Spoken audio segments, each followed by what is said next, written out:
हो सर. येतोय. Okay. Good morning to all of you. आपण आज GIT सिस्टीम मधला एक टॉपिक पाहणार आहोत, ट्रीटमेंट ऑफ कल्चर. तर जे एक्झामच्या दृष्टीने जर विचार केला गेला तर लॉंग क्वेश्चन या टॉपिकवर विचारला जाऊ शकतो. त्यामध्ये क्लासिफिकेशन विचारला जाऊ शकतं आणि एखाद्या ड्रगचं मेकॅनिझम, युजेस, ॲडव्हर्स इफेक्ट ग्रुपचं. तर लॉंग क्वेश्चनच्या दृष्टीने हा टॉपिक महत्वाचा आहे. तसंच शॉर्ट नोटसाठीही यावर क्वेश्चन येऊ शकतात. 4 मार्काचे असतील किंवा 2 मार्कासाठी क्वेश्चन्स पण याच्यावर येऊ शकतात. तर आपण पहिले इंट्रोडक्शन पार्ट पाहूया. कल्चर म्हणजे काय आणि त्याचे टाईप्स, रिस्क फॅक्टर, त्यानंतर त्याचे साईन्स, सिम्टम्स, ह्या सर्व गोष्टी आहेत त्या आपण पाहणार आहोत. ओके. तर इंट्रोडक्शन पार्ट स्टार्ट करूया. जस्ट कल्चर म्हणजे काय, तर अल्सर म्हणजे काय ते आपण सुरुवातीला पाहून या की अल्सरची डेफिनेशन अशी आहे की disruption in the integrity of epithelial lining. एखाद्या ऑर्गनला जे इपिथेलियल लाइनिंग असते त्याच्यात जर डिस्रप्शन झालं, त्याची जी कंटिन्युटी ती लॉस झाली, तर त्याला अल्सर असं म्हणतात. ओके. आणि कल्चर म्हणजे काय, तर peptic ulcer occurs in the part of gastrointestinal tract which is expose to gastric acid and pepsin. Peptic ulcer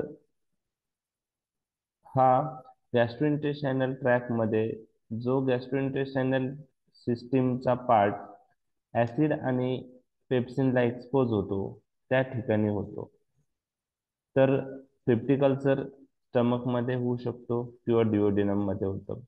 थोडक्यात काय की जे स्टमकची इपिथेलियल लाइनिंग आहे किंवा डिओडिनमची इपिथेलियल लाइनिंग आहे, ती लाइनिंग ब्रेक झाली, डिस्टर्ब झाली, तर जी जखम होते त्याला आपण अल्सर असं म्हणतो किंवा पेप्टिक अल्सर असं म्हणतो. तर थोडक्यात काय की स्टमक किंवा डिनमची इपिथेलियल लाइनिंग ब्रेक झाल्यामुळं हा पेप्टिक अल्सर होतो. आणि हा पार्ट असा आहे स्टमक आणि डिओडिनमचा, इथं गॅस्ट्रिक ऍसिडचं एक्सपोजर जास्त असतो आणि axis acid is one of the risk factor for development of peptic ulcer. तर हे आपण पाहिलेलं आहे पेप्टिक अल्सर म्हणजे नेमकं काय, अल्सर म्हणजे काय ते पाहिलं, पेप्टिक अल्सर म्हणजे काय ते पाहिलं. आता इथं एक तर गोष्ट लक्षात आली की पेप्टिक अल्सर हा जो अल्सर आहे हा एक तर स्टमक किंवा डिओडिनम ह्या दोन ठिकाणी होऊ शकतो, दोन पैकी कोणत्याही ठिकाणी. ओके. जर तो स्टमक मध्ये आला, स्टमक मध्ये झाला, तर त्याला आपण गॅस्ट्रिक अल्सर म्हणतो. आणि जर तो डिओडिनम मध्ये डेव्हलप झाला तर त्याला डिओडिनल अल्सर असं म्हणतात. म्हणजे पेप्टिक अल्सरचे दोन टाइप्स आहे, गॅस्ट्रिक अल्सर आणि डिओडिनल अल्सर. गॅस्ट्रिक अल्सर हा जो अल्सर आहे हा स्टमक मध्ये पायलोरिक रिजन जे स्टमकचं तिथं जास्त प्रमाणात होतो. ओके. तर pyloric part of the stomach मध्ये हा गॅस्ट्रिक अल्सर जास्त प्रमाणात दिसून येतो. डिओडिनम अल्सर जो आहे, जो फर्स्ट पार्ट ऑफ डिओडिनम आहे, स्टार्टिंग ऑफ डिओडिनम, तिथं जास्त प्रमाणात दिसून येतो. तर पेप्टिक अल्सरचे दोन टाइप्स आहे, गॅस्ट्रिक अल्सर आणि डिओडिनल अल्सर. जर आपण इन्सिडन्स पाहिला तर डिओडिनल अल्सरचा इन्सिडन्स जास्त आहे गॅस्ट्रिक अल्सर पेक्षा. द रेशो इज 5:1, म्हणजे डिओडिनल अल्सर 5 टाइम्स जास्त कॉमन आहेत गॅस्ट्रिक अल्सर पेक्षा. मेन आणि वुमेनचा विचार केला तर स्लाइटली इन्सिडन्स मेन मध्ये जास्त आहे. डिओडिनल अल्सर हा अर्ली एज मध्ये होतो आणि गॅस्ट्रिक अल्सर हे लेट एज मध्ये होतो. डिओडिनल अल्सर कॉमनली 30 ते 50 एज ग्रुप मध्ये दिसून येतो आणि गॅस्ट्रिक अल्सर हा 50 ते 70 ह्या एज मध्ये दिसून येतो. आणि ज्यांचा ब्लड ग्रुप ओ आहे ते जास्त प्रोन असतात ह्या अल्सर डेव्हलप होण्यासाठी.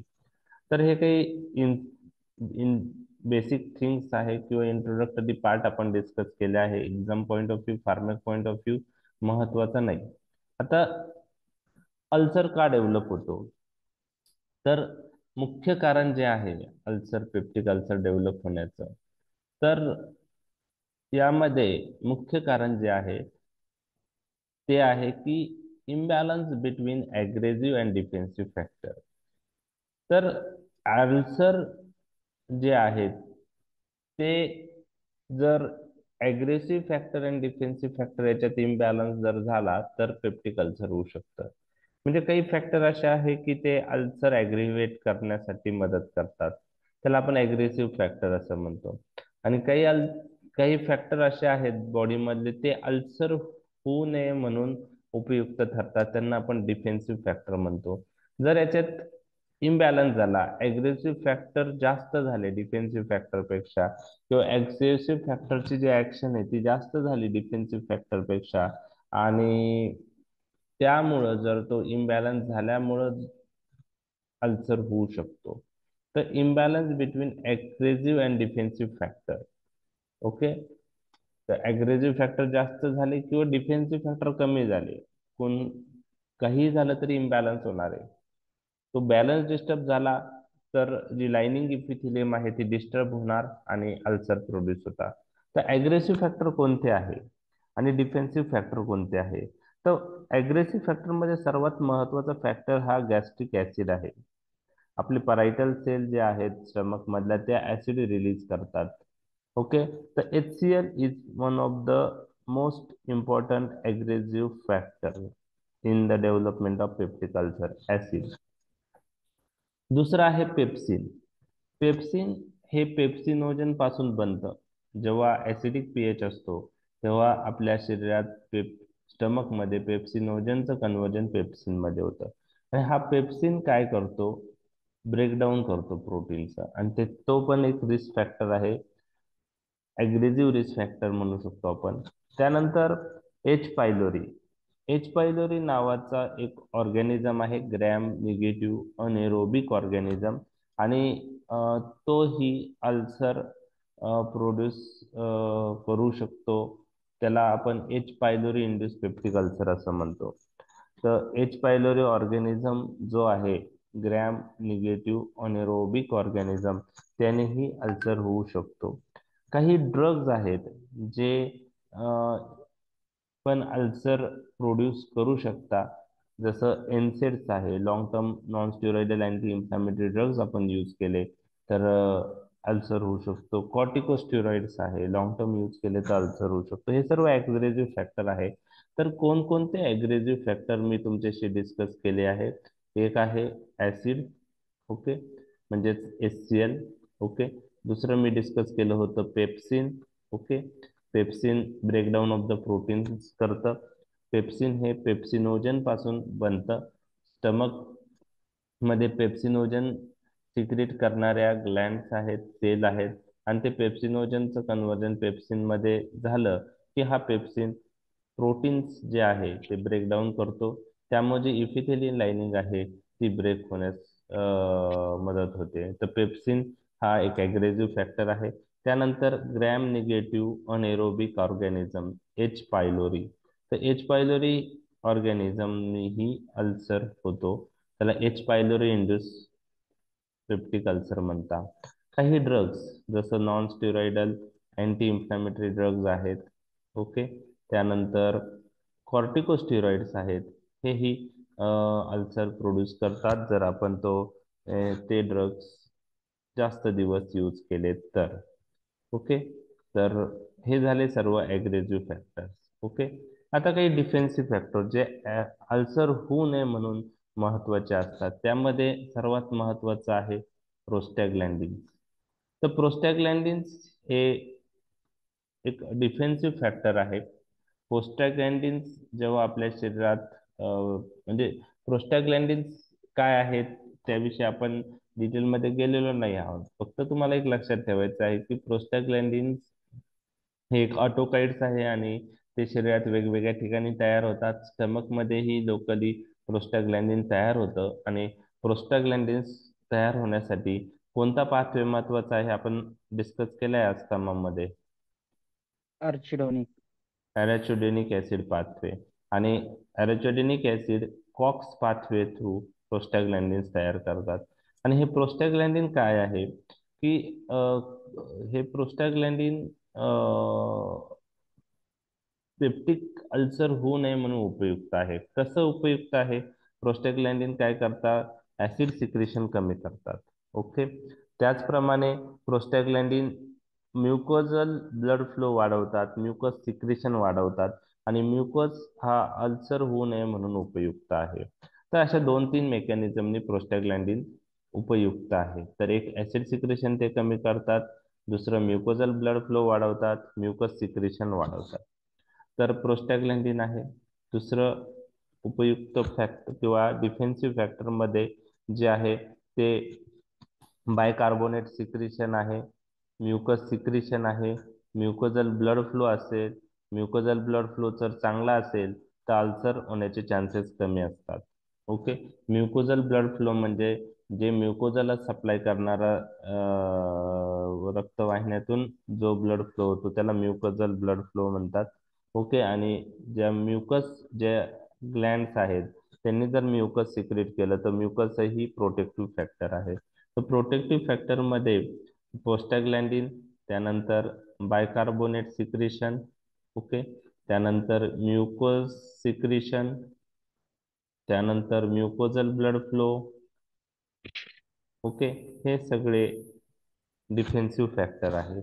जर ॲग्रेसिव्ह आणि डिफेन्सिव्ह फॅक्टर मध्ये इम्बॅलन्स जर झाला तर पेप्टिक अल्सर डेव्हलप होऊ शकतो. ओके. तर हे सर्व फॅक्टर आपण ॲग्रेसिव्ह फॅक्टर पण डिस्कस केलेले आहे, डिफेन्सिव्ह फॅक्टर पण डिस्कस केलेले आहे. ॲग्रेसिव्ह फॅक्टर परत एकदा मी सांगतोय, acid, pepsin, H pylori, NSAIDs and corticosteroid. Okay. बाईल सांगायचं राहिलं तर बाईल पण आहे. आणि डिफेन्सिव्ह फॅक्टर मध्ये प्रोस्टॅग्लॅन्डिन आपण पाहिलंय, त्यानंतर mucus and bicarbonate secretion, mucosal blood flow, nitric oxide पण आहे.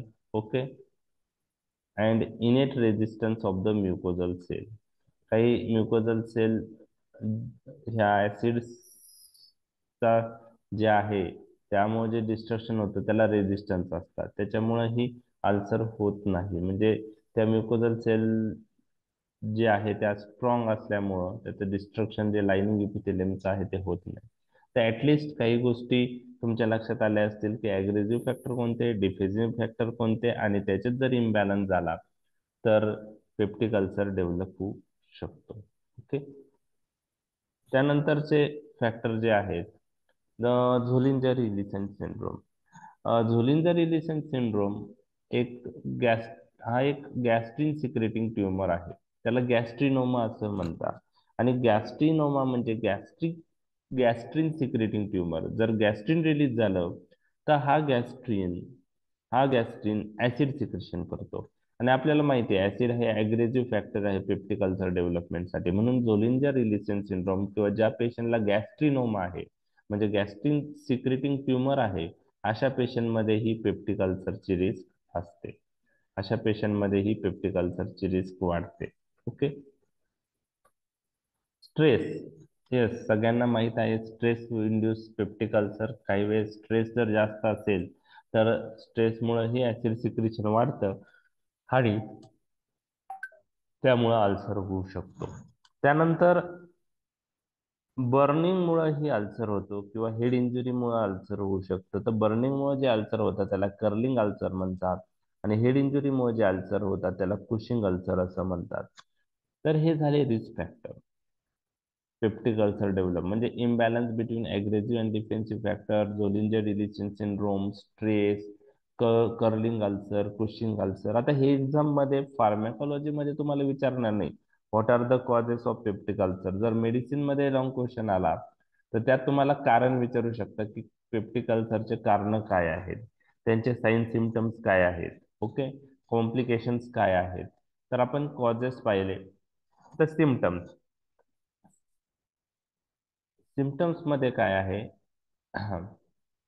तर पेप्टिक अल्सरचा एक रिस्क फॅक्टर आपण पाहिला होता, H pylori induce peptic ulcer, H pylori gram negative anaerobic bacilli आहे. आणि मार्शल आणि वॉरेन हे जे ऑस्ट्रेलियन सायंटिस्ट आहे यांनी हे पेप्टिक अल्सर आणि एच पायलोरीचं असोसिएशन पहिल्यांदा सांगितलं. त्यामुळं त्यांच्या या कार्यामुळे त्यांना नोबेल प्राइजही भेटलेला आहे 2005ला. ओके. तर हे मार्शल आणि वॅरेन यांनी असोसिएशन बिटवीन पेप्टिक अल्सर आणि एच पायलोरी हे पहिल्यांदा फाइंड आउट केले. ओके. आता सिमटम्स आणि साइन्स ऑफ पेप्टिक अल्सर काय सिमटम्स असतात, तर क्लासिकली ॲब्डोमिनल पेन हे फर्स्ट इम्पॉर्टंट सिम्पटम्स आहे. आणि कोणत्या क्वाड्रंटमध्ये पेन असतं ते तुम्हाला सर्वांना माहित आहे. पेन इन इपिगॅस्ट्रिक रिजन, जे स्टर्नमच्या खाली जे आहे त्या रिजनला इपिगॅस्ट्रिक रिजन म्हणतात. आणि तिथं जे पेन आहे ते पेप्टिक अल्सर मध्ये दिसून येतो. आणि ते डल, शार्प और बर्निंग सेन्सेशन सारखं पेन असतं. ओके. हंगर लाईक फिलिंग असते. ओके. तर पेन इन इपिगॅस्ट्रिक रिजन कॅरेक्टरिस्टिक काय आहे पेनचं, हे डल असतं पेन किंवा शार्प असतं किंवा काही वेळेस बर्निंग लाईक सेन्सेशन पण येतं, हंगर लाईक फिलिंग येते, भूक लागल्यासारखं सेन्सेशन येतं. तर कॅरेक्टरिस्टिक इपिगॅस्ट्रिक रिजन मधलं पेन आहे. आता रिलेशनशिप विथ फूड म्हणजे काय, की फूड घेतल्याने काय होतं, तर गॅस्ट्रिक अल्सर आणि डिओडिनल अल्सर यातला फरक तुम्हाला लक्षात ठेवायचा आहे. जर पेशंटला गॅस्ट्रिक अल्सर असेल म्हणजे pyloric part of the stomach जो मोस्ट कॉमन एरिया आहे तिथला अल्सर असेल, गॅस्ट्रिक अल्सर असेल, तर फूड ॲग्रिवेट गॅस्ट्रिक अल्सर. परंतु जर पेशंटला डिओडिनल अल्सर असेल तर food relieve duodenal ulcer symptoms. म्हणजे गॅस्ट्रिक अल्सर असेल तर फूड घेतल्यावर सिमटम्स ॲग्रिवेट होतात, आणि जर डिओडिनल अल्सर असेल तर फूड घेतल्यानंतर सिमटम्स रिलीव्ह होतात. ओके. तर हे ॲब्डॉमिनल पेन रिलेटेड कॅरेक्टरिस्टिक सिम आपण पाहिलेलं आहे. इपिगॅस्ट्रिक रिजनला पेन पेन डल असू शकतं, शार्प असू शकतं, बर्निंग पेन असू शकतं. गॅस्ट्रिक अल्सरचं पेन विथ फूड ॲग्रिवेट होतं, duodenal ulcer pain with food relieve होतं. त्याचप्रमाणे ब्लोटिंग आणि ॲब्डोमिनल फुलनेस, तर ब्लोटिंग सेन्सेशन असतं, गॅस झाल्यासारखं वाटतं. काही पेशंटला नॉशिया वॉमिटिंगही होतं. त्याचप्रमाणे त्याचप्रमाणे जर अल्सरमधून ब्लीड झालं तर ते उलटीद्वारे पण बाहेर येऊ शकतं किंवा स्टूलमधून बाहेर येऊ शकतं. तर हिमॅटेमेसिस किंवा मलिना हे पण काही पेशंटमध्ये दिसून येतं. तर हे झाले पेप्टिक अल्सरशी रिलेटेड साइन्स अँड सिम्टम्स, की हे साइन्स अँड सिम्टम पेप्टिक अल्सरच्या पेशंटमध्ये दिसून येतात. तर abdominal pain, epigastric pain, bloating sensation, nausea, vomiting, haematemesis किंवा मलिना. मलिना म्हणजे स्टूलमध्ये जे ब्लड येतं त्याला मलिना असं म्हणतो. आणि हिमॅटेमेसिस म्हणजे वॉमिटिंग मध्ये जे ब्लड येतं त्याला हिमॅटेमेसिस असं म्हणतात. तर हे सिम्टम साईन झाले पेप्टिक अल्सरचे. आता कॉम्प्लिकेशन्स, जर आपण पेप्टिक अल्सर ट्रीट नाही केला तर काय होऊ शकतं. अनट्रीटेड पेप्टिक अल्सर मध्ये ब्लिडिंगची रिस्क वाढते, तिथून ब्लिडिंग होऊ शकते. ओके. त्याचप्रमाणे जर त्यांनी पूर्ण थिकनेस इन्व्हॉल्व केली अल्सरनी, ओके, इरोजन झाल्यानंतर अल्सर वाढत गेला तर शेवटी परफोरेशन पण होऊ शकतं. ओके. गॅस्ट्रिक परफोरेशन आपण त्याला म्हणतो. त्याचप्रमाणे पायलोरिक पार्ट मध्ये जो मोस्ट कॉमन गॅस्ट्रिक अल्सरचा पार्ट आहे डेव्हलप होण्याचा साईट आहे, तर ते पायलोरिक पार्टचं स्टेनोसिसही होऊ शकतं. आणि जर आपण ट्रीट नाही केला तर कालांतराने लॉंग टर्म पेप्टिक अल्सर असेल तर मॅलिग्नन्सीची ही रिस्क वाढते. तर हे सगळे कॉम्प्लिकेशन्स तुम्हाला पेप्टिक अल्सरचे माहीत पाहिजे, की जर पेप्टिक अल्सर ट्रीट नाही केला तर काय होऊ शकतं. तर ब्लिडिंग होऊ शकतं, परफोरेशन होऊ शकतं, स्टेनोसिस ऑफ पायलोरिक पार्ट होऊ शकतं, आणि मॅलिग्नन्सीचेही चान्सेस असतात. लक्षात आलं इथपर्यंत पार्ट.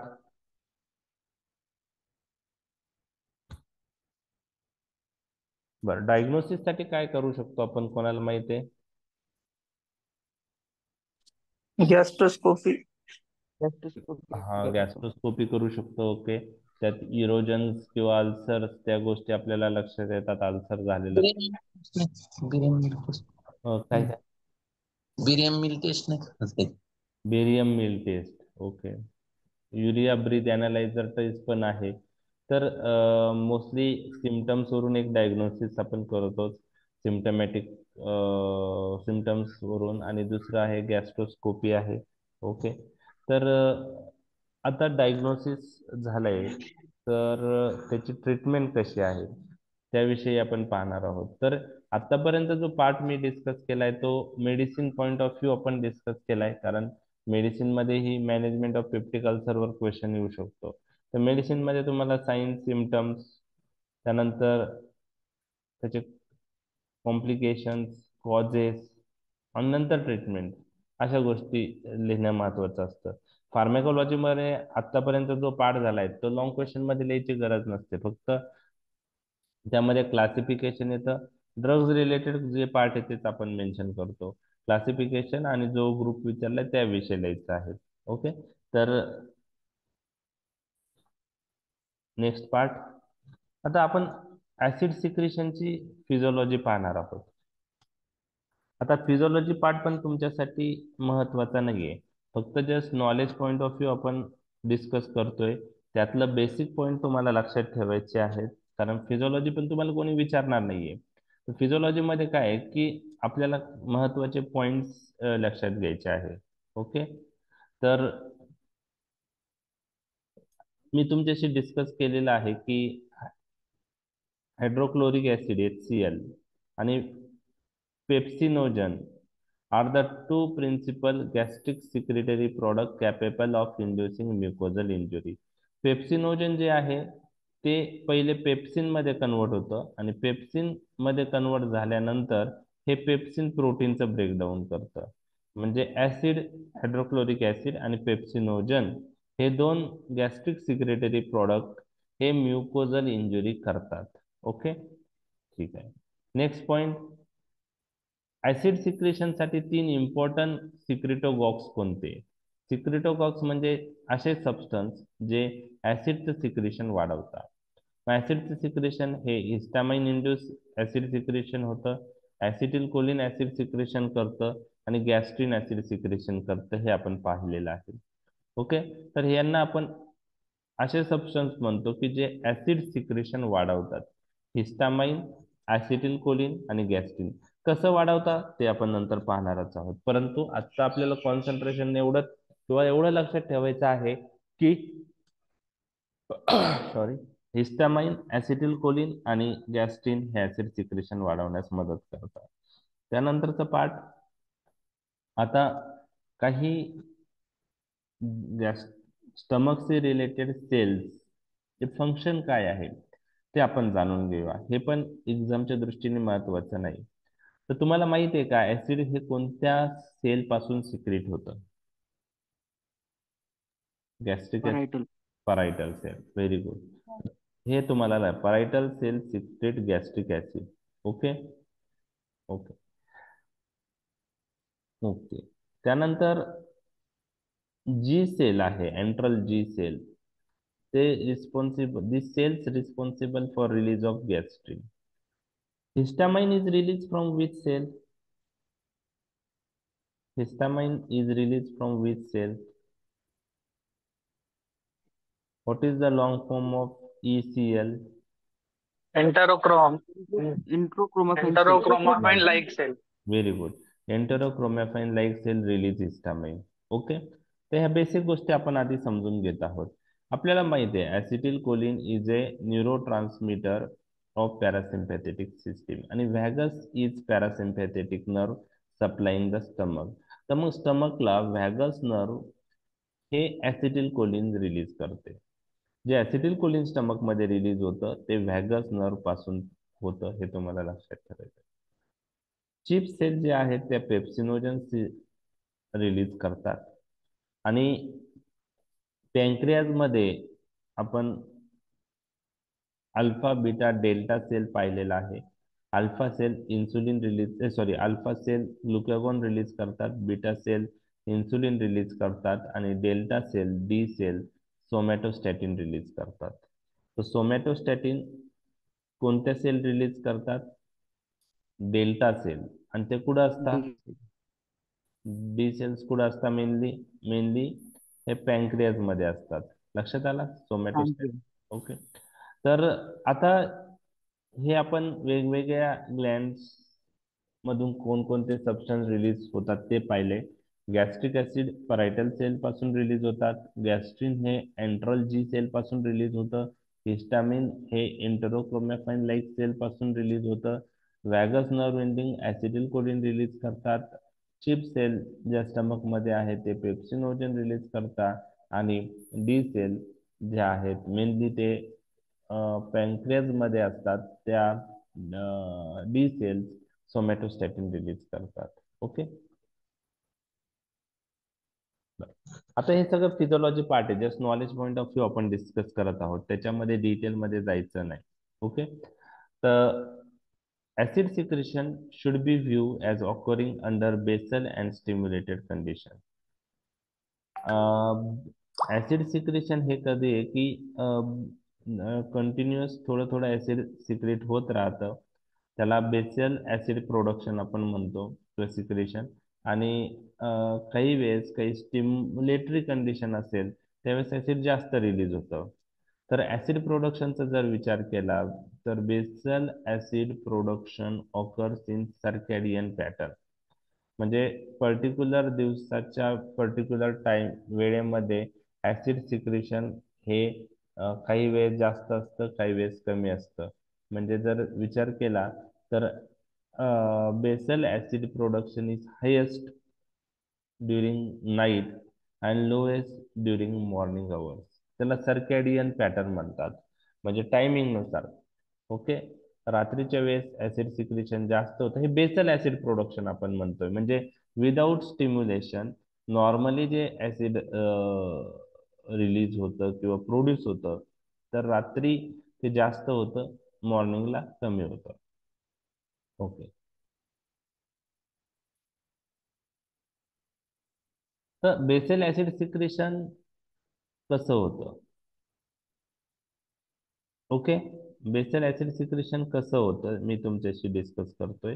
कोणते स्टिम्युलेटरी फॅक्टर आहे बेसल ऍसिड सिक्रेशनला? म्हणजे बेसल ऍसिड सिक्रेशन म्हणजे नॉर्मल ऍसिड सिक्रेशन, त्याला कोणत्याही म्हणजे जे म्हणतो आपण स्टिम्युलेशन असतं त्याची गरज पडत नाही असं आहे. तर दोन प्रकारे बेसल ऍसिड सिक्रेशन होतं. एक व्हॅगस नर्व थ्रू जे कोलिनर्जिक इनर्वेशन असतं, तिथं ऍसिडिल कोलिन रिलीज होऊन बेसल ऍसिड सिक्रेशन होतं. आणि histamine induce basal acid production आणि सिक्रेशन होतं. म्हणजे आपण थोडक्यात असं म्हणू शकतो, ऍसिटिल कोलिन आणि हिस्टामाइन हे दोन सबस्टन्स बेसिक ऍसिड सिक्रेशन साठी मदत करतात. स्टिम्युलेटेड गॅस्ट्रिक ऍसिड सिक्रेशन हे 3 फेजेस मध्ये होतं. सिफेलिक फेज, गॅस्ट्रिक फेज आणि इंटेस्टायनल फेज. तर ह्या 3 फेजेस कशावर डिपेंड आहे? ह्या 3 फेजेस सिग्नल्स कुठं ओरिजिनेट होतात त्याच्याबरोबर डिपेंड आहे. तर stimulated gastric acid secretion occurs primarily in 3 phases based on the site where the signal originate: cephalic phase, gastric phase आणि intestinal phase. हे स्टिम्युलेटेड ऍसिड सिक्रेशन च्या फेजेस आहे. सिफेलिक फेज, गॅस्ट्रिक फेज आणि इंटेस्टायनल phase. आता हे सगळं basic part आहेत. इथपर्यंतचा part लक्षात आला तुमच्या? हो सर. म्हणजे ऍसिड सिक्रेशन हे नॉर्मली जे होतं बेसल ऍसिड सिक्रेशन, ते हिस्टामाइन किंवा ऍसिडिल कोलिनचा रोल आहे त्याच्यामध्ये, बरोबर. आता स्टिम्युलेटरी ऍसिड सिक्रेशन म्हणजे जर एक्सिस स्टिम्युलेशन झालं तर त्या वेळेस होतं. आणि स्टिम्युलेटरी ऍसिड सिक्रेशनचे 3 फेजेस मी तुमच्याशी डिस्कस केलाय. कोणकोणते आहे त्या? सिफेलिक फेज, गॅस्ट्रिक फेज आणि काही नाही. इंटेस्टायनल फेज. म्हणजे ह्या 3 फेज काय आहे? तर काही वेळेस एखादा पदार्थाचं टेस्ट असेल, स्मेल असेल किंवा तो पदार्थ पाहिला, तर या कॉम्पोनंट्स मुळे काय होतं की ब्रेन मध्ये जे आहे तिथून तिथं सिग्नल स्टार्ट होतात आणि गॅस्ट्रिक सिक्रेशन जे आहे ते व्हॅगस नर्व थ्रू होतं. म्हणजे त्याला आपण सिफेलिक फेज असं म्हणतो. सिफेलिक फेज म्हणजे सिफेलिक फेज कधी होते, तर एखाद्या पदार्थाचा जस्ट पाहिला किंवा स्मेल केला किंवा त्याचा टेस्ट केलं, तर यापैकी कोणत्याही कॉम्पोनंट मुळे सिफेलिक फेज ऍक्टिव्हेट होऊ शकते आणि ऍसिड सिक्रेशन होतं. बरोबर आहे, त्याला आपण सिफेलिक फेज असं म्हणतो. बरोबर आहे. आता ह्या सिफेलिक फेज मध्ये काय गोष्टी आहेत ते मी तुमच्याशी डिस्कस केलेलं आहे. आता दुसरी जी फेज आहे गॅस्ट्रिक फेज. गॅस्ट्रिक फेज मध्ये कधी स्टार्ट होते, जेव्हा फूड स्टमक मध्ये एंटर होतं. बरोबर आहे.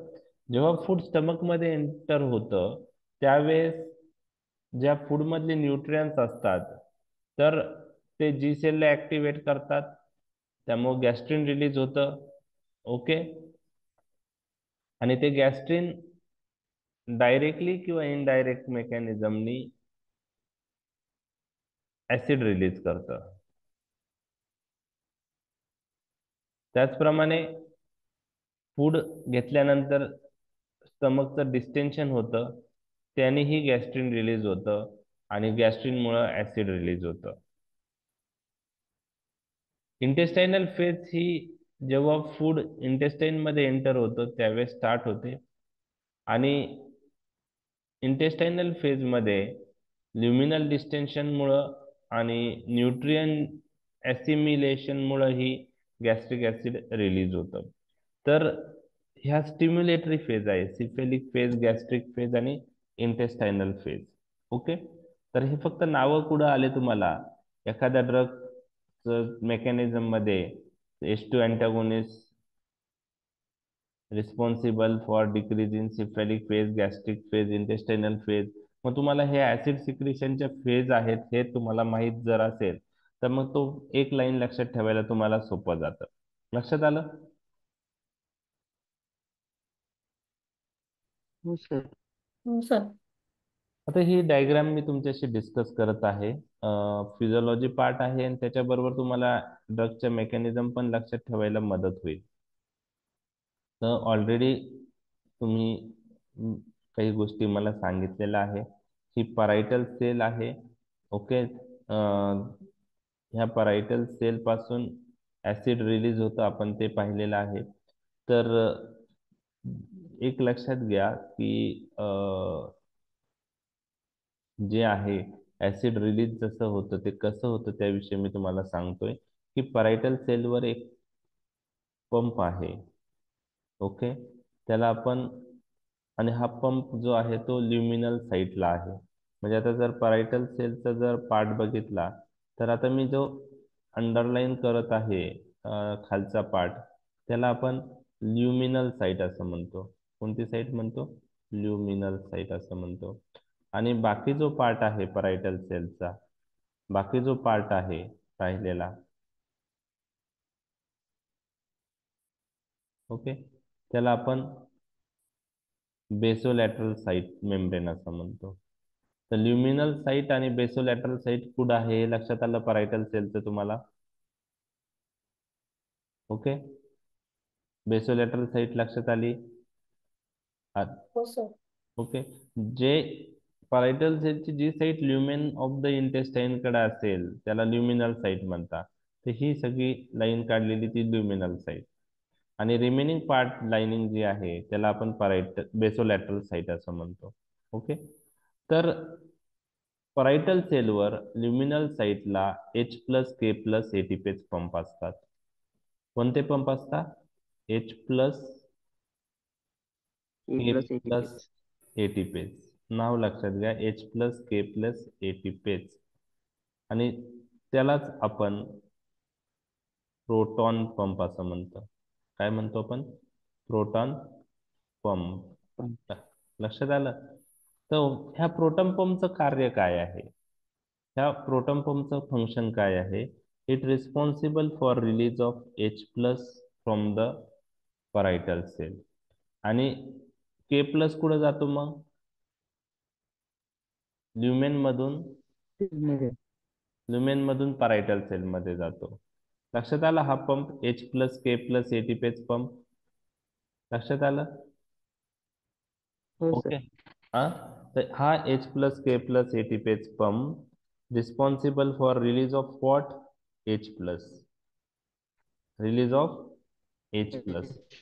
तर H प्लस रिलीज हे प्रोटॉन पंप थ्रू होतं. परायटल सेलच्या ल्युमिनल साईटला हा H plus K plus ATPase pump असतो. आता पहा, H प्लस कुठं रिलीज झालाय मग? लुमिनन्स साईडला. ल्युमिनल साईडला किंवा ल्युमेन ऑफ द स्टमक मध्ये रिलीज झालाय. बरोबर आहे. त्याचबरोबर तुम्हाला लक्षात ठेवायचं, इथे एक सिम्पोर्ट असतं. काय असतं? सिम्पोर्ट. आणि ते सिम्पोर्ट काय करतं? त्या सिम्पोर्ट आहे K प्लस क्लोराईड सिम्पोर्ट.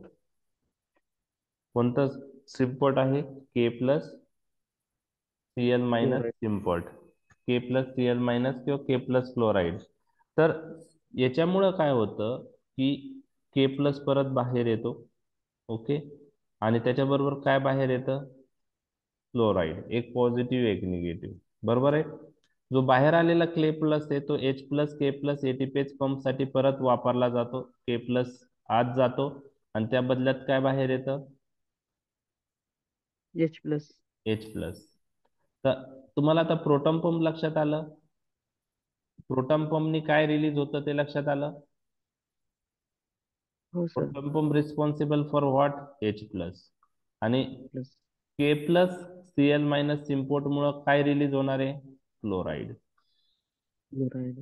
आणि मग स्टमकच्या ल्युमेन मध्ये हा H प्लस आणि क्लोराईड एकत्र येऊन काय बनेल? HCl. लक्षात आलं? लक्षात आलं? म्हणजे Yes, sir. H plus K plus ATPase pump H plus ion release करतो आणि K plus Cl minus symport हे क्लोराईड रिलीज करता आणि मग ते H प्लस आणि Cl मायनस एकत्र येऊन HCl बनतं. लक्षात आलं तुम्हाला? आणि आता एक अजून गोष्ट लक्षात ठेवायची आहे की फायनल स्टेज जी आहे ऍसिड रिलीजची, ही ह्या पंप थ्रू होते. म्हणजे वेगवेगळे पाथवेनी परायटल सेल ऍक्टिव्हेट होतं. परायटल सेल ऍसिड रिलीज करतो असं आपण म्हणतो. पण ऍसिड रिलीज करतं म्हणजे कसं रिलीज करतं? ते H प्लस आणि क्लोराईड आयन रिलीज करतं आणि मग H प्लस क्लोराईड आयन एकत्र येऊन ऍसिड बनतं. आणि इनडायरेक्टली आपण असं म्हणतो की हा परायटल सेल ऍसिड रिलीज करतात. तर हे ऍसिड रिलीज करण्याची प्रोसेस फायनल स्टेप कुठं आहे? प्रोटॉन पंपच्या तिथं आहे. लक्षात आलं? Final stage. मग परायटल सेलनी वेगवेगळ्या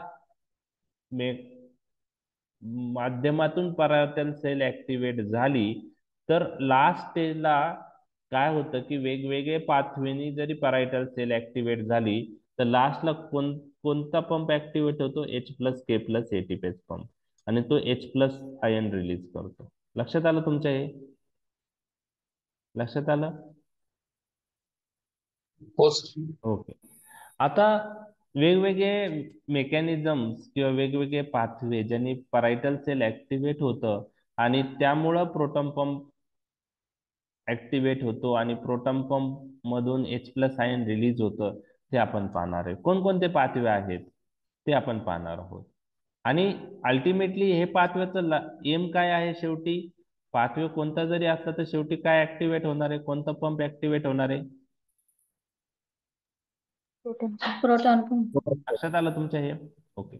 आता पहा, एंटरोक्रोमॅफाईन सेल्स काय रिलीज करतात? तुम्ही मला सांगितलेलं आहे. काय रिलीज करतात? हिस्टामाइन. Histamine. आता कसं होतं हिस्टामाइन मी नंतर सांगणार आहे. हिस्टामाइन रिलीज होतं. मग हिस्टामाइनची ऍक्शन काय आहे? तो ऍसिड सिक्रिशन करतो परायटल सेलवर ऍक्ट होऊन. मग हिस्टामाइन प्रोड्यूस ऍसिड सिक्रेशन मी तुमच्याशी डिस्कस करतोय. Histamine acts on the H2 receptor present on the parietal cell. At what site parietal of parietal cell, this histamine receptor present at basolateral site. Clear? Okay. आता Okay. H2 receptor activate झाले तर काय होतं? H2 receptor is GS type receptor. What will happen due to that? Secretion increase करते. कसं? GS type आहे. GS type असेल तर काय वाढेल? सायक्लिक एएमपी वाढेल. सायक्लिक एएमपी और Yes. ऍडिनिलिन सायक्लेज स्टिम्युलेट होईल, सायक्लिक केएमपी वाढेल, प्रोटीन कायनेज ए वाढेल आणि प्रोटीन कायनेज ए हा प्रोटॉन पंप ऍक्टिव्हेट करते आणि मग ऍसिड रिलीज होईल, H+ रिलीज होईल, Cl- रिलीज होईल आणि H+Cl- एकत्र येऊन ऍसिड हे होईल तयार. म्हणजेच हिस्टामाइन कसं ऍसिड रिलीज करतो ते लक्षात आलं तुमच्या? बरोबर आहे. हिस्टामिन कसं ऍसिड रिलीज करतो? कोणत्या रिसेप्टर थ्रू ऍक्ट होतो? H2 receptor. आणि त्याच्यामुळं H2 अँटागोनिस्ट आपण जर यूज केलं तर हिस्टामाइन इंड्यूस ऍसिड सिक्रेशन आपण काय करू शकतो? कमी करू शकतो. लक्षात आलं तुमच्या? लक्षात आलं? ओके. हो सर. इमिटिडीन, रॅनिटिडीन, फॅमोटिडीन, बरोबर आहे, भरपूर सारे ड्रग आहेत. ओके. आता व्हॅगस नर्व जे आहे ते ऍसिटिल कोलिन रिलीज करते, बरोबर आहे. आणि मी ANS मध्ये डिस्कस केलं आहे की जे ऍसिटिल कोलिन आहे त्याची ऍक्शन काय आहे ऍसिड सिक्रेशनवर? इन्क्रीज करते ऍसिड सिक्रेशन. Very good. आता हे ऍसिड सिक्रेशन इन्क्रीज करतं हे तुम्हाला माहित झालं. तुम्हाला मी हे पण सांगितलं होतं की हे ऍसिड सिक्रेशन जे आहे ते डायरेक्ट आणि इनडायरेक्ट पाथवे थ्रू होतं, बरोबर आहे. म्हणजे डायरेक्ट ऍसिड सिक्रेशन पण आहे आणि इनडायरेक्ट पण आहे. तर तुम्हाला काय लक्षात ठेवायचंय की आता ऍसिटिल कोलिन त्याचं कार्य एक तर मस्क्युरेनिक रिसेप्टर थ्रू करतं किंवा निकोटिनिक रिसेप्टर. तर GIT सिस्टीम मध्ये मस्क्युरेनिक रिसेप्टर आहे. मग M1, M2, M3 पैकी कोणते ते आपल्याला लक्षात ठेवायचं आहे. तर तुम्हाला लक्षात ठेवायचं आहे परायटल सेलवर M3 रिसेप्टर आहे आणि एंटरोक्रोमॅफाइन सेल वर M1 रिसेप्टर आहे. ओके. तर ऍसिटिल कोलिन जर डायरेक्टली M3 रिसेप्टर वर ऍक्ट झालं परायटल सेलच्या तर काय होणार आहे? परायटल सेल ऍक्टिव्हेट होणार आहे. M3 रिसेप्टर कोणत्या टाईपचे रिसेप्टर आहेत? GQ. GQ. Very good. मग त्यामुळे कोणता पाथवे ऍक्टिव्हेट होईल? IP3 duck. IP3 duck. डायसिल glycerol. त्यामुळे कसली लेवल वाढेल? कॅल्शियम. आणि कॅल्शियम. त्यामुळे प्रोटीन कायनेज सी ची लेवल वाढेल आणि प्रोटीन कायनेज सी वाढलं तर प्रोटीन कायनेज ऍक्टिव्हेट झाला तर प्रोटीन कायनेज मग कशाला ऍक्टिव्हेट करेल? प्रोटॉन पंपला ऍक्टिव्हेट करेल. तर ही ऍसिटिल कोलिनची डायरेक्ट ऍक्शन झाली. डायरेक्ट ऍक्शन कोणत्या रिसेप्टर थ्रू झाली? M3. M3. त्याचप्रमाणे एंटरोक्रोमॅफाइन सेलवर M1 रिसेप्टर असतात. कोणते रिसेप्टर असतात? M1. M1. आता ऍसिटिल कोलिन जर एंटरोक्रोमॅफाइन सेलच्या M1 रिसेप्टरवर ऍक्ट झाला ते GQ टाईप आहे, एक्साइटरी आहेत. मग त्याचप्रमाणे M1 जर ऍक्टिव्हेट झाले तर IP3 डायसिल ग्लिसरॉल पाथवे ऍक्टिव्हेट होऊन कॅल्शियमची लेवल वाढून प्रोटीन कायनेजची ऍक्टिव्हिटी वाढेल एंटरोक्रोमॅफाइन सेलमध्ये आणि पॉझिटिव्ह इफेक्ट काय येईल? हिस्टामाइनचं रिलीज वाढेल. आणि हिस्टामाइनचे रिलीज वाढवल्यावर हिस्टामाइन कशावर ऍक्ट होईल? परायटल सेलवरच्या H2 रिसेप्टरवर आणि हिस्टामाइन मग H+K+ ATPase पंप ऍक्टिव्हेट करेल. तर ही ऍसिटिल कोलिनची ऍक्शन इनडायरेक्ट झाली through release of what? Histamine. Histamine. लक्षात आलं तुमच्या? लक्षात आलं? ओके. हो सर. त्याचप्रमाणे अजून एक ऍसिटिल कोलिनची ऍक्शन मी ANS मध्ये डिस्कस केली नाही. तिसरी ऍक्शन, ऍसिटिल कोलिन जी सेलवर पण ऍक्ट होतात आणि जी सेल मधून काय रिलीज होतं? गॅस्ट्रिन. काय रिलीज होतं? जी सेल मधून काय रिलीज होतं आपण पाहिलंय? गॅस्ट्रिन. आणि गॅस्ट्रिन रिलीज झाल्यावर काय होतं ते आपण पाहणार आहोत. तर गॅस्ट्रिन हे रिलीज एक तर ऍसिटिल कोलिनमुळे होतं किंवा गॅस्ट्रिन कशामुळे रिलीज होतं? स्टिम्युलेटरी फेज मध्ये मी तुम्हाला सांगितले फूड जर स्टमक मध्ये आलं तर फूड पण काय रिलीज करतं? जी सेल मधून गॅस्ट्रिन. तर आता गॅस्ट्रिनचा रोल काय आहे, गॅस्ट्रिन कसं ऍसिड रिलीज करतं, तर आपल्याला माहिती आहे गॅस्ट्रिन एक वन ऑफ द सिक्रेटोगॉग आहे, जसा हिस्टामाइन होता ऍसिटिल कोलिन. तर गॅस्ट्रिन पण दोन प्रकारे ऍक्ट होतं. डायरेक्टली ऍक्ट होतं परायटल सेलवर गॅस्ट्रिन रिसेप्टर थ्रू. हे पण GQ टाईप रिसेप्टर आहे. तर IP3 डायसिलग्लिसरॉल कॅल्शियम पाथवे ऍक्टिव्हेट होऊन प्रोटीन कायनेस ची ऍक्टिव्हेट होऊन प्रोटॉन पंप ऍक्टिव्हेट होणार आहे. ही डायरेक्ट ऍक्शन आहे. आणि इनडायरेक्ट ऍक्शन गॅस्ट्रिन एंटरोक्रोमॅफाइन सेलवर ऍक्ट होतो गॅस्ट्रिन रिसेप्टर थ्रू. आणि एंटरोक्रोमॅफाइन सेल मधून काय रिलीज करतो, हिस्टामाइन. हिस्टामाइन. मग हिस्टामाइन काय रिलीज करेल, H2 H2 वर ऍक्ट, H2 रिसेप्टर वर ऍक्ट होऊन काय रिलीज करेल, काय ऍक्टिव्हेट करेल, प्रोटॉन पंप. त्यामुळे H+ रिलीज वाढेल, मग ऍसिड सिक्रेशन वाढेल. म्हणजे ही इनडायरेक्ट ऍक्शन झाली. म्हणजे थोडक्यात काय म्हणतो आपण, हिस्टामाइन रिलीज हे ऍसिटिल कोलिननी पण वाढतं M3 रिसेप्टर आणि गॅस्ट्रिन मुळे पण वाढतं. हे तुम्हाला लक्षात ठेवायचंय. लक्षात आलं? ओके. आता आपण ह्या वेगवेगळ्या मेकॅनिझमनी ऍसिड रिलीज कसं होतं ते पाहिलं. सोमॅटोस्टॅटिन रिसेप्टर कोणत्या सेलवर आहेत, डेड सेलवर.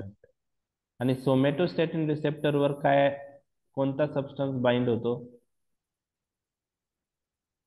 सोमॅटोस्टॅटिन, कारण त्याच्यासाठी रिसेप्टर येते. बरोबर. मग सोमॅटोस्टॅटिन रिसेप्टरवर बाइंड झाल्यावर हिस्टामाइन रिलीज काय करतात,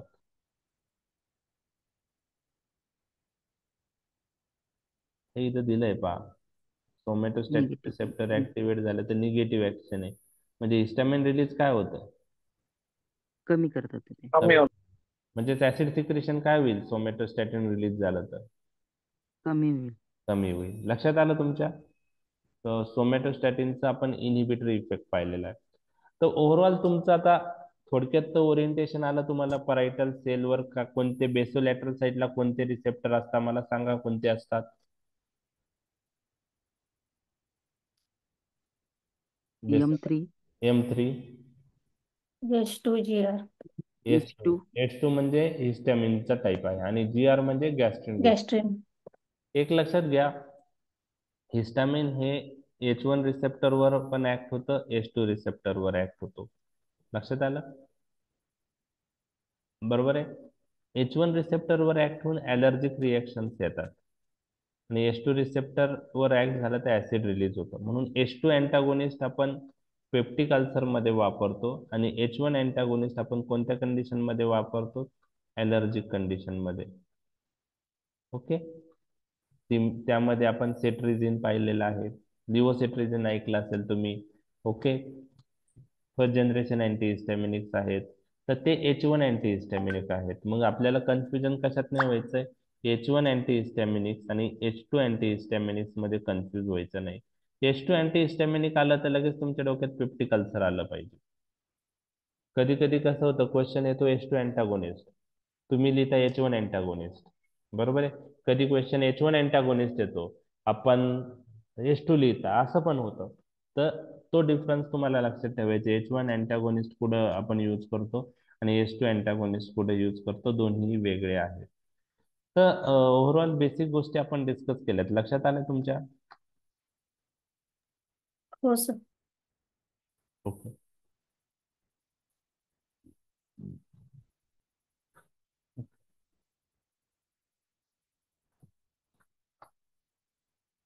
आता हे जे मी दाखवतो आहे, हे जस्ट एक ॲनिमेशन आहे. थोडक्यात आपण पाहूया. एक्झाम पॉईंट ऑफ व्ह्यू नंतर आपण मेकॅनिझम पॉईंट ऑफ व्ह्यू आपण नंतर पाहणारच आहोत. फक्त जस्ट काय होतं ते आपण पाहूया. आता गॅस्ट्रिन रिसेप्टर जे आहेत परायटल सेलवरचा, त्यावर ऍक्ट झालं तर IP3 डायसिलग्लिसरॉल पाथवेने कॅल्शियमची लेवल वाढवेल, प्रोटीन कायनेस सी वाढेल, तो ऍक्टिव्हेट होईल आणि तो काय ऍक्टिव्हेट करेल, proton pump, gastric acid release होईल. ओके. हिस्टामाइन H2 रिसेप्टरवर ऍक्ट झालं तर कोणता पाथवे ऍक्टिव्हेट, ऍडेनिलिन सायक्लेस, GS टाईप असल्यामुळे सायक्लिक AMP वाढेल, प्रोटीन कायनेज ऍक्टिव्हेट होईल, प्रोटीन कायनेज येईल आणि ते प्रोटॉन पंपला ऍक्टिव्हेट करेल. ओके, ठीक आहे. प्रोस्टॅग्लॅन्डिन काय करतं मी तुम्हाला सांगितलंय, ऍसिड सिक्रेशन काय करतात. प्रोस्टॅग्लॅन्डिन बेनिफिशियल आहे का अग्रेसिव्ह फॅक्टर आहे? Beneficial.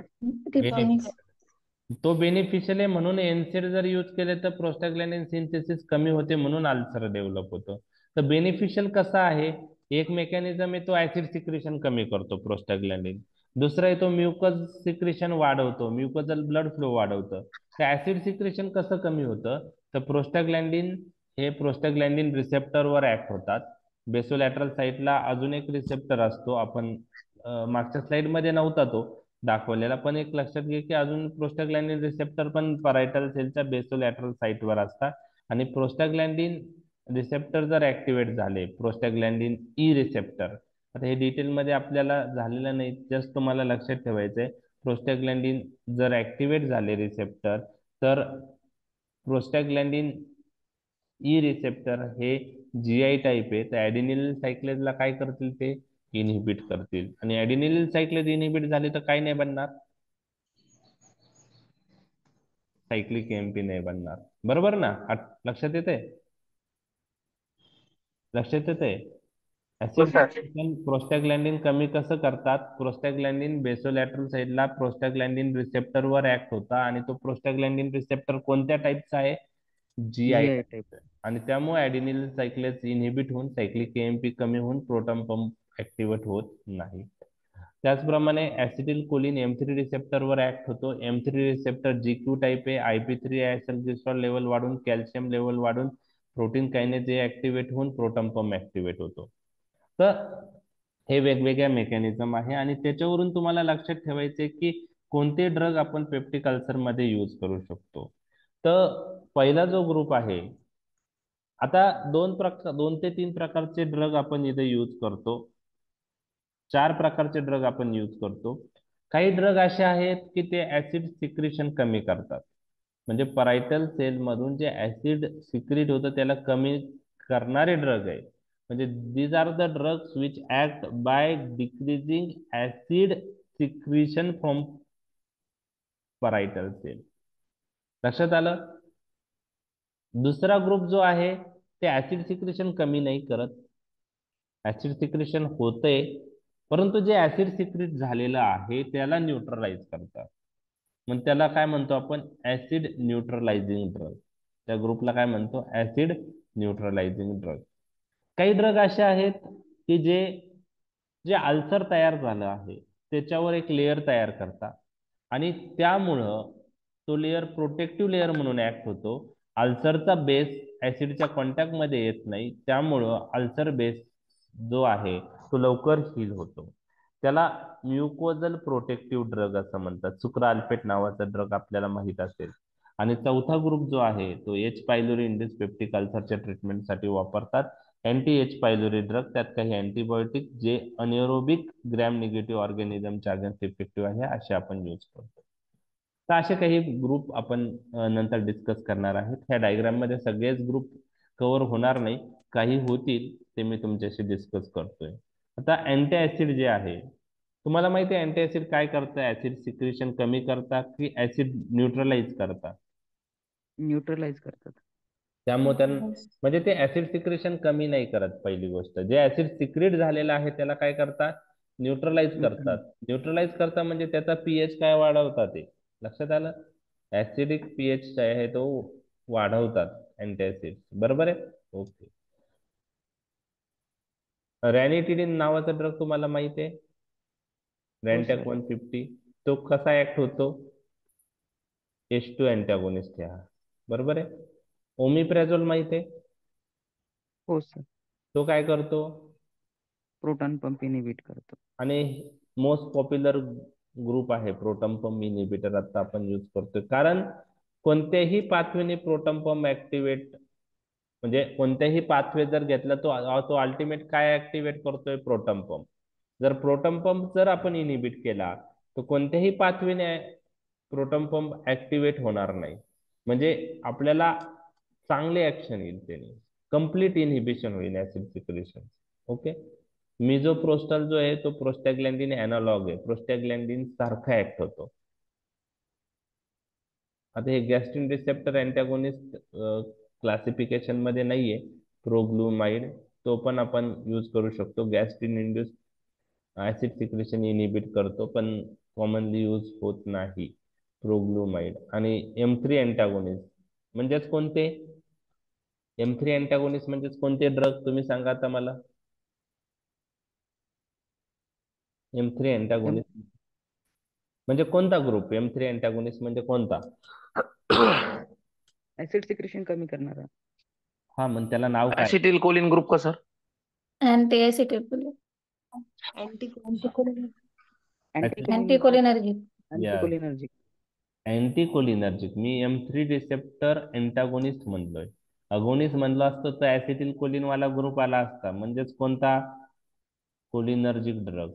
Directly acting, indirectly acting. Directly acting म्हणजे रिसेप्टरवर अगोनिस्ट म्हणून ऍक्शन आहे. इनडायरेक्टली ऍक्टिंग म्हणजे कोलिनिस्टरेज एन्झाइम इनिबिट करणारे. मी M3 रिसेप्टर अँटागोनिस्ट म्हटलं, म्हणजेच अँटी मस्क्युलेनिक ड्रग, म्हणजेच अँटी कोलिनर्जिक ड्रग. आणि अँटी कोलिनर्जिक ड्रगला आपण पाहिलं अँटी सिक्रिटरी प्रॉपर्टी आहे. तर अँटी कोलिनर्जिक ड्रग लाईक प्रोपॅन्थेलिन, पायरेनझिपाइन, टेलिनझिपाइन, ऑक्सिफिनोनियम आपण यूज करतो. परंतु आता एवढे कॉमनली यूज होत नाही. H2 अँटागोनिस्ट याच्या आधी ते यूज करायला गेले, नंतर H2 अँटागोनिस्ट यूज केले गेले. आता प्रोटॉन पंप इनिबिटरचा एरा हे आहे, त्यामुळे ते जास्त पॉप्युलर आहे. ओके. आता अँटी अल्सर थेरपीचे एम काय आहे? एक म्हणजे आपल्याला पेन पासून रिलीफ भेटलं पाहिजे पेशंटला, अल्सर हील झालं पाहिजे, आणि कॉम्प्लिकेशन जे आहे ब्लिडिंग, परफोरेशन, स्टेनोसिस, मॅलिग्नन्सी ते आपल्याला प्रिव्हेंट करायचे आहे. रिलॅप्स प्रिव्हेंट झाला पाहिजे, हे आपले गोल आहे. बरोबर आहे. तर गोल परत एकदा सांगतोय, आपल्याला पेन रिलीव्ह झालं पाहिजे, अल्सर हील झालं पाहिजे, कॉम्प्लिकेशन प्रिव्हेंट झालं पाहिजे, आणि रिकरन्स नाही झाला पाहिजे. हे ट्रीटमेंटचे गोल आहे. आता आपण क्लासिफिकेशन बघूया. ओके. 4 ग्रुप मी तुमच्याशी डिस्कस केलेले आहेत. कोणकोणते ग्रुप होते? एक म्हणजे drugs which act by decreasing acid secretion कमी करणार. Acid secretion. ओके. काही ड्रग असे आहेत की ते ऍसिड सिक्रेशन कमी करत नाही, पण जे ऍसिड रिलीज झालंय त्याला न्यूट्रलाइज करतात. त्याला ऍसिड न्यूट्रलायझिंग ड्रग म्हणतात. म्हणजे जी अँटीऍसिड टर्मिनॉलॉजी आपण सगळ्यांना वापरतो ती सगळ्यांना लागू नाही पडत. अँटीऍसिड म्हणजे जे ऍसिड न्यूट्रलायझिंग ड्रग आहे त्यालाच आपण म्हणतो. ओके. जे जेलुसिल आहे ते अँटीऍसिड ऍसिड न्यूट्रलायझिंग मध्ये येतं. ओके. तिसरं जे आहे अल्सर प्रोटेक्टिव्ह, अल्सरला प्रोटेक्ट करणारा लेयर बनवून त्याच्यावरती.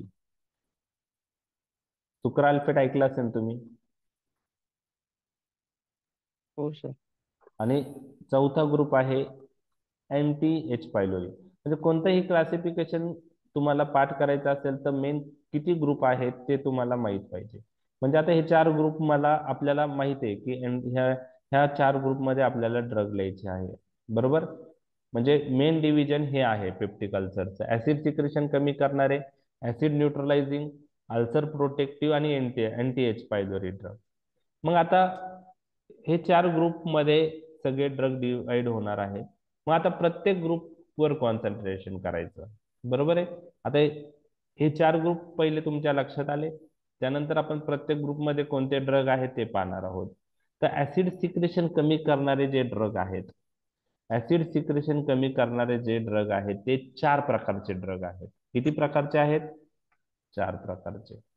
कोणकोणते आहेत ऍसिड सिक्रेशन कमी करणारे ड्रग? एक H2 अँटागोनिस्ट आहेत.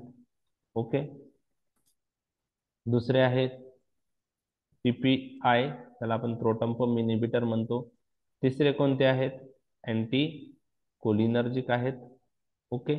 आणि चौथा जो ग्रुप आहे तो प्रोस्टॅग्लॅन्डिन एनालॉग्स आहे, म्हणजे प्रोस्टॅग्लॅन्डिन सारखे ऍक्ट होणारे ड्रग. म्हणजे ऍसिड सिक्रेशन कमी करणाऱ्या ड्रग मध्ये किती सब ग्रुप आहेत? 4. H2 antagonist, proton pump inhibitor, anti cholinergic आणि प्रोस्टॅग्लॅन्डिन अनालॉग्स. लक्षात आलं? ओके. आता आपण क्लासिफिकेशन पाहूया. ऍसिड न्यूट्रलायझिंग मध्ये फक्त एकच ग्रुप येतो, अँटॅसिड. अल्सर प्रोटेक्टिव्ह मध्ये सुक्राल्फेट मेन यूज करतात. सीबीएस जे आहे ते एवढं यूज होत नाही. तर आपण क्लासिफिकेशन आता पाहूया. ओके. तर पहिला जो ग्रुप आहे, drugs which reduce gastric acid secretion, आणि त्यामध्ये पहिला ग्रुप आहे. ओके, हे पहिले मी ग्रुप केले. हा, drug which act by decreasing acid secretion. तुम्हाला दिसत नाही वाटतं. ओके. पहिले आहे H2 अँटागोनिस्ट. आता हे नावं तुम्हाला सर्वांनाच माहिती आहे, कॉमन आहेत, पाठ सगळ्यांना माहीतच असतील. म्हणजे पेप्टिक अल्सरचं क्लासिफिकेशन इझी आहे पाठ करायला. सिमेटिडिन आहे, रॅनिटिडिन आहे, फॅमोटिडिन आहे, रोक्झॅटिडिन आहे, लोक्झॅटिडिन आहे. त्यातलं कोणतं यूज करता तुम्ही? रॅनिटिडिन, फॅमोटिडिन. रॅनिटिडिन, फॅमोटिडिन. ओके. सिमेटिडिन कोणी करता का यूज? नाही. ओके. म्हणजे आपल्याला फक्त क्लासिफिकेशन साठी लक्षात ठेवायचं आहे, कारण त्याचे महत्वाचे ड्रॉबॅक आहे, खूप महत्वाचे ऍडव्हर्स इफेक्ट आहे सिमेटिडिनचे, ते तुम्हाला माहीतच पाहिजे. म्हणजे याच्यावर क्वेश्चन आला तर सिमेटिडिन आणि रॅनिटिडिनचा फरक तुम्हाला विचारणार, सिमेटिडिनचे ड्रॉबॅक विचारणार, आपण रॅनिटिडिन का प्रेफर करतो ते पाहणार आहोत. बरं, H2 अँटागोनिस्ट. प्रोटॉम्पम इनहिबिटर सर्वांनाच माहिती आहे, आताचा मोस्ट पॉप्युलर ग्रुप आहे पेप्टिक अल्सरच्या ट्रीटमेंट मधला. त्यामध्ये omeprazole, lansoprazole, pantoprazole, rabeprazole, esomeprazole, it is a modified form of omeprazole, dexrabeprazole, okay, and ilaprazole. Okay, ilaprazole. Anticholinergic drug rarely use होतात, commonly use होत नाही. प्रोपॅन्थेलिन, ऑक्सिफिनोनियम, पायरेन्झिपाइन, टेलेन्झिपाइन. आता अँटीकोलिनर्जिक मध्ये म्हणजे 1960च्या आधी ते यूज केले गेले, परंतु त्यानंतर H2 अँटागोनिस्ट मार्केटमध्ये आले, त्यामुळे ते जास्त यूज झाले. त्यानंतर आता प्रोटॉम्पम इनहिबिटर्स आले, तर ते जास्त यूज होत आहे. अँटीकोलिनर्जिक हे 1960च्या आधी जास्त यूज झालेले. तर त्यात प्रोपॅन्थेलिन, ऑक्सिफिनोनियम, पायरेन्झिपाइन आणि टेलेन्झिपाइन. तर हे नावं तुम्हाला आता अँटीकोलिनर्जिकचं क्लासिफिकेशन तुम्ही पाठ केलं असेल तर हे तुम्हाला माहित आहे. तर प्रोस्टॅग्लॅन्डिन अॅनालॉग्स मध्ये मिझोप्रोस्टॉल, एनप्रोस्टिल आणि रायोप्रोस्टिल हे 3 ड्रग आपण पेप्टिक अल्सरसाठी यूज करू शकतो. तर प्रोस्टॅग्लॅन्डिन अॅनालॉग्सचे वेगवेगळे एक्झाम्पल्स आहेत. कोणता प्रोस्टॅग्लॅन्डिन अॅनालॉग्स पुढे यूज होतो हे तुम्हाला माहित पाहिजे. जर मी तुम्हाला विचारलं ग्लाउकोमा मध्ये कोणता प्रोस्टॅग्लॅन्डिन अॅनालॉग्स आपण यूज करतो? लॅटेनोप्रोस्ट यूज करतो.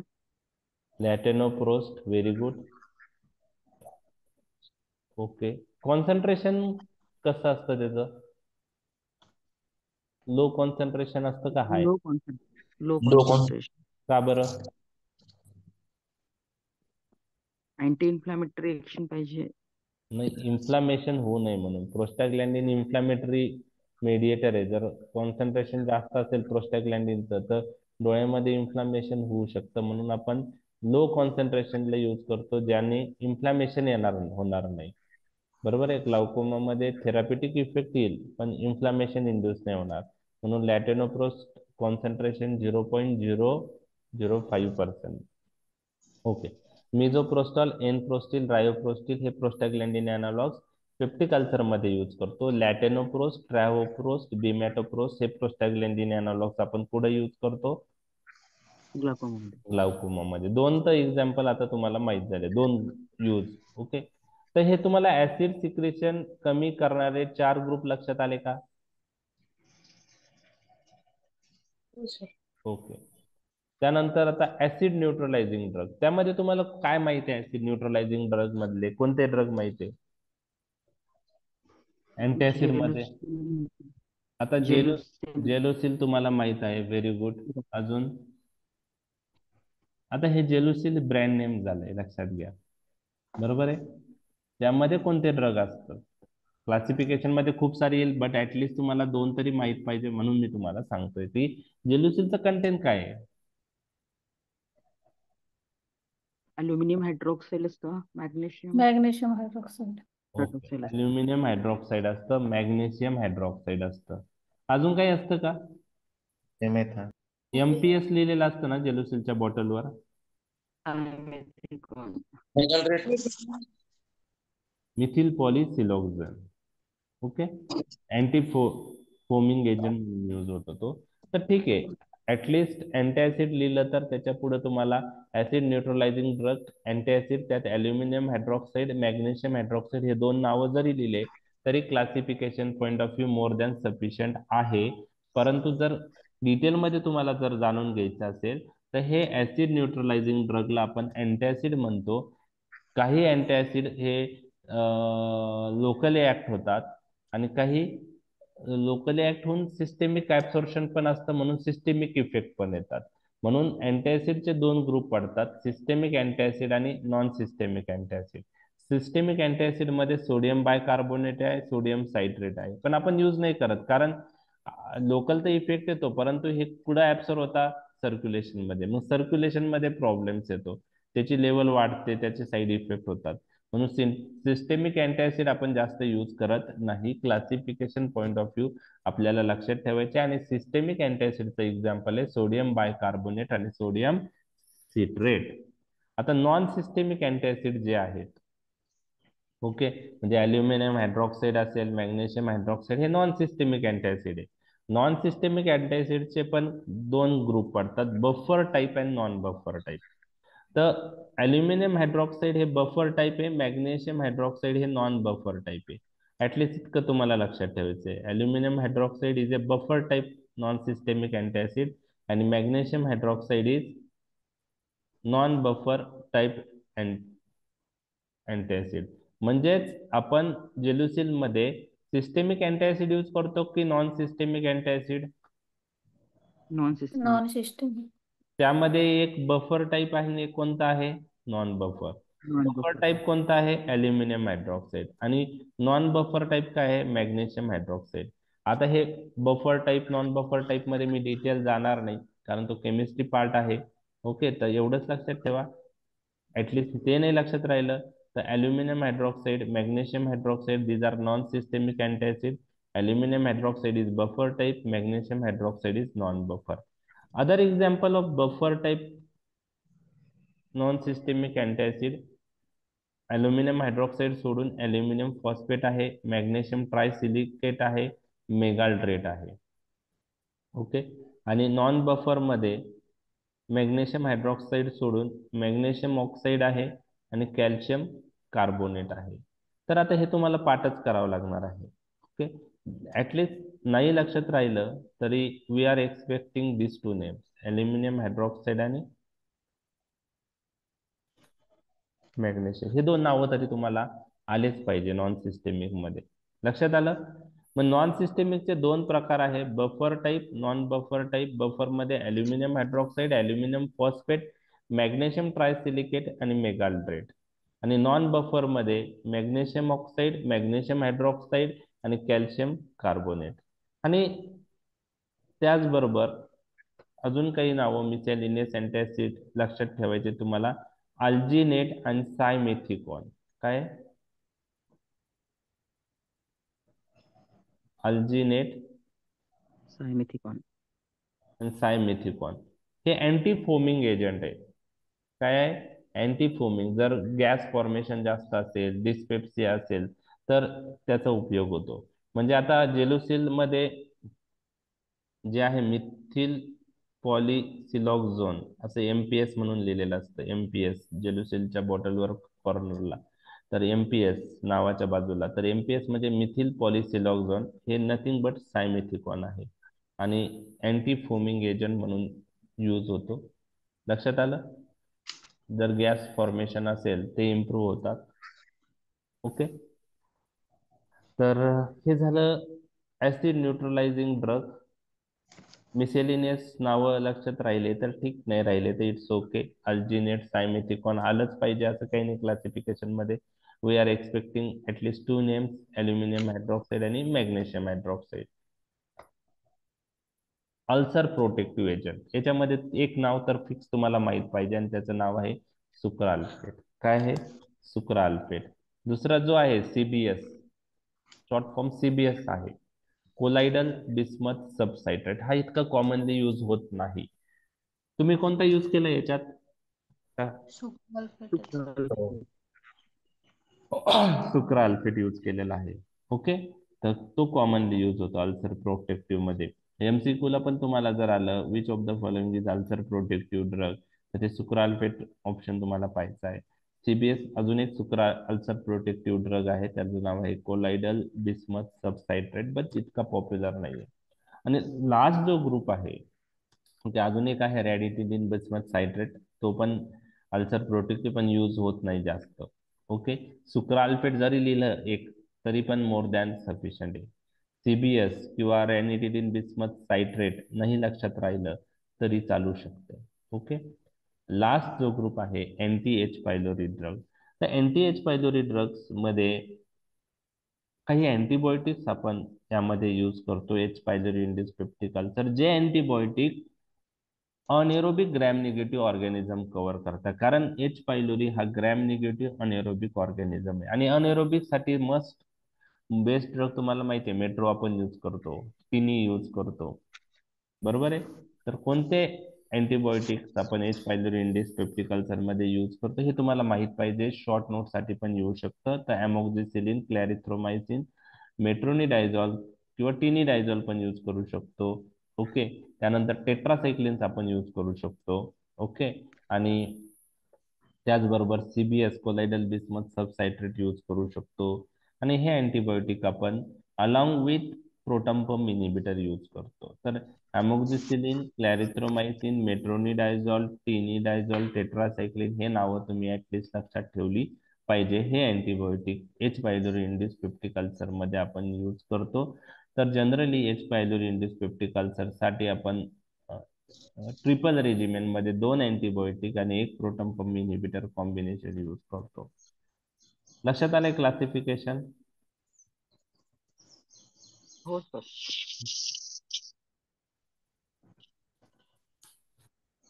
ठीक आहे, 8:47 झालेत. राहिलेला पार्ट आता आपण उद्या पाहूया, 9 वाजत आलेत. बेसिक पार्ट आपलं कव्हर झालेलं आहे, बरोबर आहे. आता फार्मॅकोलॉजी पॉइंट ऑफ व्ह्यू काय महत्वाचं आहे की तुम्ही क्लासिफिकेशन चांगलं करा. ओके, लॉंग क्वेश्चनच्या दृष्टीने. ठीक आहे, आणि क्वेश्चनच्या शॉर्ट नोट किंवा लॉंग क्वेश्चनच्या दृष्टीने याच्यामध्ये काय क्वेश्चन येऊ शकतो, तर एक तर प्रोटॉन पंप इनिबिटरवर लॉंग क्वेश्चन येऊ शकतो. Classify drugs useful in peptic ulcer, write down mechanism of action, uses, adverse effect of proton pump inhibitor, किंवा त्याच्याऐवजी H2 अँटागोनिस्ट वर येऊ शकतो. Classify drugs useful in peptic ulcer, write down mechanism of action, uses, adverse effect of H2 antagonist. फक्त काय होतं, कधी H2 antagonist विचारला तर एक्झाम मध्ये प्रोटॉन पंप इनिबिटर लिहून आलता, कधी प्रोटॉन पंप इनिबिटर विचारला तर H2 अँटागोनिस्ट लिहून येतात, कारण क्लिक नाही होत ते. तर कोणता क्वेश्चन विचारलाय ते फार महत्वाचं आहे. हा एक पॉइंट झाला. दुसरा पॉइंट काय विचारतात की अँटॅसिड कॉम्बिनेशन तुम्हाला माहित आहे, अल्युमिनियम हायड्रॉक्साईड आणि मॅग्नेशियम हायड्रॉक्साईड. तर ह्या कॉम्बिनेशन आपण काय यूज करतो, बरोबर आहे. अल्युमिनियम हायड्रॉक्साईड, मॅग्नेशियम हायड्रॉक्साईड कॉम्बिनेशनचे ऍडव्हान्टेज काय ते आपल्याला 2 मार्कला येऊ शकतो.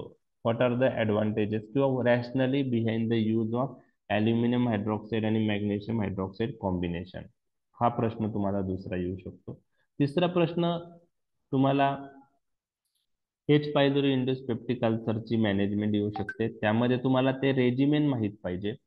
आता तुम्ही day to day clinical practice मध्ये असताना त्यामुळे रेजिमेन तुम्हाला माहित आहे, बरोबर आहे. ट्रिपल रेजिमेन मध्ये कोणते ड्रग आहे विथ डोस माहित पाहिजे, बरोबर आहे, विथ डोस माहित पाहिजे. 2 अँटीबायोटिक कोणते यूज करतात, प्रोटॉन पंप इनिबिटर कोणते यूज करतात, कॉम्बिनेशन मध्ये मग त्याचे डोसेस काय, ट्रिपल रेजिमेन मध्ये काय डोस, 1 वीक रेजिमेनला डोस काय, 2 वीक रेजिमेनला डोस काय, ते रेजिमेन तुम्हाला एच पायलोरी इंडिस पेप्टी कल्चरची माहीत असणं गरजेचं आहे. हा तिसरा एक इम्पॉर्टंट क्वेश्चन आहे, ते मी तुमच्याशी डिस्कस केले. शॉर्ट नोटला मग तुम्हाला प्रोटॉन इनिबिटरवर शॉर्ट नोट येऊ शकते, H2 अँटागोनिस्टवर शॉर्ट नोट येऊ शकते. 2 मार्कला सुक्राल्फेट कसं ऍक्ट होतं ते तुम्हाला विचारलं जाऊ शकतं. आणि अजून एक 2 मार्काचा क्वेश्चन तुम्हाला मी सांगतो की सुक्राल्फेट यूज करताना कधीही अँटीऍसिड सुक्राल्फेट बरोबर दिलं नाही गेलं पाहिजे. का नाही दिलं पाहिजे? सुक्राल्फेट अँटीऍसिड कॉम्बिनेशन का यूज नाही केलं पाहिजे ते आपण नंतर उद्या पाहणार आहोत. तर ते पण 2 मार्कला विचारतात की सुक्राल्फेट अँटीऍसिड कॉम्बिनेशन आपण का अवॉइड केलं पाहिजे. Why antacid should not be use along with sucralfate. लक्षात आलं? तर ह्या टाईपचे क्वेश्चन इथं विचारले जाऊ शकतात. तर उद्या आपण H2 antagonist, proton pump inhibitors म्हणजेच anti drugs which act by decreasing acid secretion डिटेलमध्ये डिस्कस करूया. ठीक आहे, समजलाय पार्ट? हो सर. ओके, तुम्ही ऑलरेडी तुम्हाला मी शेअर केलं होतं, ते तुम्ही पाहिलं असेलच. ठीक आहे, आपण बाकीचा पार्ट आता उद्या पाहूया.